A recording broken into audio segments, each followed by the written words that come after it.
tidak mesti ya orang yang berkuar-kuar kuat itu ngomongnya sok terus gemaga itu belum tentu dia tahan sakit, itu belum tentu ya. Itu masing-masing orang ya, itu saya buktikan sendiri ya, dengan rasa gurah yang demikian, gelisah, kemudian tidak tenang. Hanya satu itu yang paling tidak tenang itu. Hasilnya tidak maksimal. Jangan sampai terjadi seperti itu. Kemudian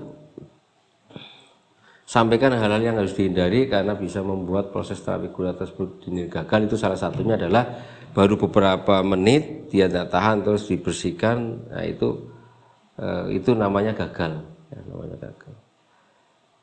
Kemudian dalam tahap pelaksanaan yang kedua itu adalah tempatkan pasien di atas tempat tidur dengan posisi terlentang, lurus dengan kepala agak tertengadah ya gitu.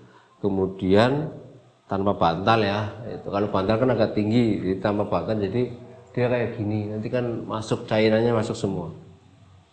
Itu. Lalu perintahkan agar berdoa terlebih dahulu. Sebelum cairan dimasukkan disuruh berdoa itu. Doanya yang familiar ya tadi yang sudah saya sebutkan.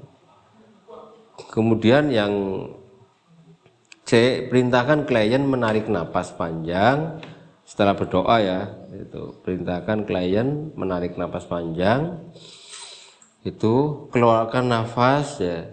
Jadi nafasnya dihembuskan gitu. Kemudian sampai habis ya, ulangi 2 kali, ambil lagi itu ya. Yang ketiga kalinya jadi berulang ya, ambil terus hembuskan, habis ambil lagi terus hembuskan,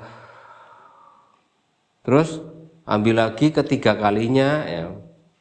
Ketiga kali tarik napas panjang lalu buang separuh ya. Jadi buang separuh, baru separuh langsung ditahan masuk ya, buang separuh, kemudian tahan napas langsung masuk cairan ya. Itu saat itulah ramuan diteteskan ke lubang hidung menggunakan pipet, 1 pipet di lubang kiri dan 1 pipet di lubang kanan. Ini yang tahapan ringan atau lunak gitu. Kalau sedang ya tambah 1,5 lah, 1 nanti setengah lagi bisa, atau tambah 1 lagi. Kalau yang ini ya lebih dari 2 lah, 2,5 sampai 3 pipet 1 hidung. Itu yang kuat, yang dahaknya pekat terus susah keluar. Karena kalau 1 sudah tertahan karena dia pekat, serap itu tidak ada, mana ada keluar. Itu saya berapa itu, beberapa klien yang pekat dahaknya 1 itu tidak ngefek, dia tidak terasa apa-apa itu. Tapi begitu ditambahkan 1 kan 2 pipet itu baru dia terasa. Nah, ini pengalamannya, ini pengalaman. Baik ya, kita lanjut ya. Jadi tadi masuk ya 1 pipet atau 1,5 atau 2,5 atau 3 pipet ya, 1 itu 1 lubang hidung ya. Itu berdasarkan pengalaman saya dan tentunya tergantung kepada kondisi kliennya ya. Jadi ringannya dahak lendir itu ataupun pekatnya lendir itu ya. Itu kalau kita deteksi dengan lihat lidah ya tentunya bisa. Kalau dia lidahnya cenderung pucat putih ya biasanya dia lendirnya bening. Tapi kalau agak kuning keruh ya itu biasanya pekat, lebih pekat. Kemudian perintahkan klien untuk menelan ramuan yang sudah masuk sampai ke tenggorokan. Jadi begitu masuk seset langsung ditelan tidak apa-apa itu ya. Kemudian perintahkan klien atau pasien berbalik posisi dari telentang ke tengkurap dengan mulut di atas penampung lendir. Jadi langsung balik tengkurap terus buka. Kemudian pijat urat leher ya, di sini dipijat-pijat kening gitu ya, dan kepala sambil disampaikan kembali hal-hal yang disarankan dan hal-hal yang dihindari. Ditenang, disuruh fokus ya. Perdengarkan lantunan murotal Al-Quran minimal juz amma ya, surat-surat pendek dari kaset, MP3, CD, HP atau kajian yang disiarkan oleh radio dakwah setempat. Contoh misalnya ya itu radio Al-Mansuro atau radio Insani atau Radio Linggamas itu ya, itu kan isinya insya Allah dakwah sama murotal ya, itu enggak apa-apa itu ya. Biar kita tidak terfokus pada rasa, tapi kita nyaman dengan mendengarkan murotal, kita menikmati gura. Itu masya Allah ya. Itu untuk mengesampingkan perhatian dari rasa gula tadi. Kemudian biarkan proses gula berlangsung alami. Setiap 15 menit klien atau pasien ditengok sambil dipijat. Setiap 15 menit pijat ringan tidak apa-apa, dari leher, kepala, kening ya, itu kan enak itu. Terus ini bahu ya, kanan kiri dipijat-pijat, itu nanti akan lebih nyaman. Setiap 15 menit nanti ditengok, dipijat kembali. Sampaikan agar pasien mendorong lendir dengan bantuan napas, baik yang di mulut maupun yang ada di hidung. Jadi diolah nanti biar dia agak terdorong. Bila muncul kondisi ingin muntah, pasien diminta segera berdehem, ambil napas panjang, tahan napas sejenak sambil mengecilkan rongga tenggorokan, lalu keluarkan napas untuk mendorong lendir tersebut keluar. Jadi kalau mau muntah, muntahkan aja itu. Wadah itu yang habis makan itu biasanya rata-rata habis makan itu dia muntah. Dan itu keluar semua sama lendir-lendirnya itu.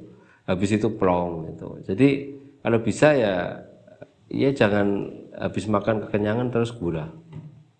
Mendingan ya minimnya 2 jam setelah makan baru bisa. Itu lebih lama lebih bagus. Ya. Kemudian setelah tadi ya mendorong napas untuk lendir itu keluar dan segera muntahkan. Jika ada reaksi ingin muntah, jangan ditahan ya. Kalau mau muntah jangan ditahan ya. Sebab yang keluar adalah lendir yang sangat kental, itu biasanya. Itu lendir yang sangat kental, sama kalau dia masih ada makanannya ya nanti keluar dengan makanannya. Kalau dia lendir dok nanti bisa lendir keluar itu. Kemudian bila ada satu lubang hidung mampet ya dan yang satu lagi bolong, maka usahakan mendorong sisi lubang hidung yang mampet tadi dengan cara menutup lubang hidung yang bolong, lalu dorong dengan napas pelan-pelan itu. Jadi satunya ya misalnya dia mampet ya, terus ditutup gitu, yang bolong itu ditutup, nanti fokus yang mampet itu dimasukkan cairan lagi, terus pelan-pelan biar cairan itu masuk. Memang harus masuk gitu, kalau cairan tidak masuk ya nanti tidak maksimal. Tanda-tanda proses gura akan segera berakhir adalah jika kedua lubang hidung sudah tidak mampet lagi ya, dan dari tenggorokan sudah terasa kering, tak ada lendir pekat yang keluar. Tapi berdasarkan pengalaman itu ya fokus ke lendir yang di mulut. Kalau sudah kering tenggorokan kemudian lendirnya sudah berhenti, tes kan tadinya mengalir terus dia berubah jadi tes itu tandanya sudah selesai. Kemudian tahap akhir, jika muncul tanda kedua hidung sudah tidak mampet lagi ya, klien diminta untuk membersihkan sisa lendir di mulut dan hidung, diludahkan dan dibersihkan dengan menggunakan tisu. Semua diambil, dibersihkan, terus tenang ya, terus kemudian cuci muka ya, nanti kita tetap megang tisu, nanti tenang duduk. Nanti kalau sudah ada yang ngumpul ya, ini mampet ya, hidung satunya misalnya mampet, satunya dipimpet kemudian didorong pelan, jangan itu nggak boleh, nanti bisa bindeng gitu ya, suaranya bisa berubah ya. Jadi harus pelan-pelan, dan itu kalau dihentakkan sakit. Karena ini bukan pilek ya, bukan flu. Kalau flu sih memang kita dorong keluar. Kalau ini kan gura, jadi orang yang tidak flu, gura dipaksakan lendir keluar. Jadi bukan flu murni, maka berhenti. Kalau ini sudah ngumpul, dipimpet satu, nanti dorong pelan. Sampai nanti pluk, enak. Nanti satunya kalau dia mampet, nanti keluar. Nanti gantian. Itu biasanya proses setiap setengah jam itu nanti ada lagi ngumpul, nanti kita lakukan. Itu 3-4 jam dalam sehari itu baru sudah plong, itu enak. Jadi itu proses ya. Tidak mungkin langsung gula selesai berhenti dia tiap mampet lagi seperti orang lagi flu, itu tidak mungkin. Pasti nanti datang lagi karena tetap proses itu berjalan dan memang lendirnya masih ada yang keluar. Jadi numpuk dulu baru nanti keluarkan satu hidung dengan dorongan yang pelan-pelan. Kemudian pasien dibersihkan mencuci muka dengan air hangat atau air biasa. Pasien dipersilakan minum herbal hangat dan kapsul herbal yang disediakan untuk melegakan tenggorokan. Dan akhiri proses tersebut dengan hamdalah sebagai rasa syukur kepada Allah. Kita ucapkan alhamdulillahirabbil alamin, itu ya. Itu tandanya selesai. Pasien diberi pengarahan tentang hal-hal yang perlu diperhatikan pasca terapi gurah. Begitu ya proses pelaksanaan gurah. Jadi dari persiapan pada saat kemudian selesai gurah, itu caranya. Nah, lanjutannya adalah ini pasca gurah nih ya, pasca gurah. Untuk keefektifan gurah sebaiknya klien memperhatikan hal sebagai berikut. Menghindari makanan pedas. Ini kalau sudah gurah selesai, nanti pasca gurah itu hindari makanan pedas. Kemudian hindari makanan berminyak. Terus hindari makanan dingin, ya, es ya, misalnya. Makanan yang terlalu manis karena itu pekat sumber lendir juga. Menghentikan kegiatan merokok. Biasanya pengalaman yang perokok itu habis gurah itu merokok itu tidak ada rasanya sedikit pun ya. Hentikan ya kegiatan merokok, narkotika ya, dan minuman beralkohol atau minuman keras lainnya. Kemudian perbanyak konsumsi buah-buahan segar dan sayur tergantung dengan kondisi tubuh. Kalau dia tipenya dingin ya nanti banyak minum air bening. Makanannya tetap dari hewani tapi olahannya adalah olahan yang mengandung air tapi tanpa ada santan dan seterusnya. Itu. Kemudian konsumsi herba yang disarankan sesuai dosis hingga benar-benar sembuh. Bagi yang mempunyai riwayat paru-paru disarankan untuk berhenti total dalam merokok, terus narkoba ya, narkotika dan minuman keras, serta sebaliknya menghindari makanan-makanan dan minuman yang membuat dahak. Berarti intinya makanan-makanan atau minuman-minuman yang sifatnya lembab.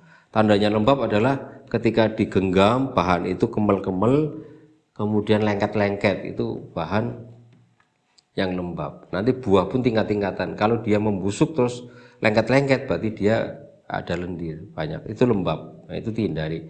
Bagi profesi yang berhubungan dengan suara sebaiknya menghindarinya selama 2 minggu supaya pita suara berfungsi secara maksimal. Ini maksimal ya 2 minggu.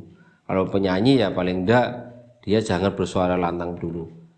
Minimalnya itu ya paling lama 2 minggu lah. Minimal itu 3 hari. 3 hari. Kalau biasa adzan ya adzan yang liris saja, kalau enggak ya diserahkan yang satunya ya penggantinya, terus bertahan 3 hari baru setelah itu enak mulai menggunakan suaranya ya. Jadi kalau muadzin ya paling tidak 3 hari pray dulu, libur dulu, nanti hari keempatnya silakan azan. Bagi profesi yang berhubungan dengan suara tadi. Kemudian terapi gurah dapat diulang sesuai dengan kebutuhan. Bila dahak yang keluar pertama kuning dan pekat, sebaiknya diulang dalam jangka waktu seminggu. Bisa. Tapi kalau seminggu masih ada rasa efek gurah pertama, agak gerges atau madan masih flu-flu, ya mendingan ya 1 bulan lah minimal ya. Minimal 1 bulan. Itu tergantung ya. Itu standar 1 bulan. Jadi seminggu bisa asal rasa itu sudah hilang. Tapi kebanyakan 1 minggu itu baru pemulihan ya. Sebaiknya minimumnya 2 minggu dengan kondisi yang sudah memungkinkan. Kalau paling pas ya 1 bulan lah ya. Apabila dahak encer dan bening, sebaiknya diulang dalam jangka waktu 1 bulan atau 3 bulan ya. Itu kalau yang lendirnya bening ya. Itu jangkanya lebih panjang. Tapi kalau walaupun pekat ya itu bisa 2 minggu, 3 minggu, 1 bulan. Kalau yang bening ya paling enggak lebih dari 1 bulan bisa. Begitu proses pelaksanaan bekam dari persiapan pada saat bekam dan setelah begitu ya proses dari pelaksanaan teknik terapi gurah dari persiapan, kemudian pada saat pelaksanaan, kemudian pada saat selesai bekam, dan apa-apa yang dihindari setelah pasca gurah. Gitu ya. Begitulah ya, jadi penjelasan dari proses praktek gurah cair hidung dari persiapan pada saat pelaksanaan, pada saat selesai pelaksanaan terapi gurah. Nah, itu hal-hal yang perlu dihindari dan diamati dan diperhatikan. Demikian yang bisa saya sampaikan. Mudah-mudahan bisa ada gambaran untuk nanti melakukan gurah. Maka saya akhiri, kurang lebihnya mohon maaf. Assalamualaikum warahmatullahi wabarakatuh.